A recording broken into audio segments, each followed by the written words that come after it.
حضرت سیدنا غوث العظم شیخ عبد القادر جیلانی رحمۃ اللہ علیہ کی ولادت باسعادت 1 رمضان 470 سن ہجری جمعۃ المبارک کو جیلان میں ہوئی۔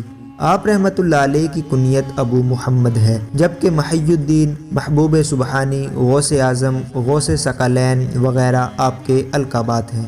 آپ کے والد محترم کا نام حضرت سیدنا ابو صالح موسیٰ جنگی دوست اور والدہ محترمہ کا نام ام الخیر فاطمہ ہے۔ آپ والد کی طرف سے حسنی اور والدہ ماجدہ کی طرف سے حسینی سید ہیں۔ حضرت سیدنا علامہ ابن جوزی رحمۃ اللہ علیہ فرماتے ہیں، حضرت سیدنا شیخ عبد القادر جیلانی رحمۃ اللہ علیہ نے 11 ربیع الاخر 561 سن ہجری میں بعد نماز مغرب بغداد شریف میں وصال فرمایا۔ وصال کے وقت آپ کی عمر شریف تقریباً 91 سال تھی۔ نماز جنازہ شہزادہ غوث اعظم حضرت سیدنا سیف الدین عبد الوہاب قادری رحمۃ اللہ علیہ نے پڑھائی اور لاتعداد لوگوں نے جنازے میں شرکت کی۔ آپ رحمۃ اللہ علیہ کا مزار پر انوار عراق کے مشہور شہر بغداد شریف میں ہے۔ وہاں دن رات زائرین کا ہجوم رہتا ہے۔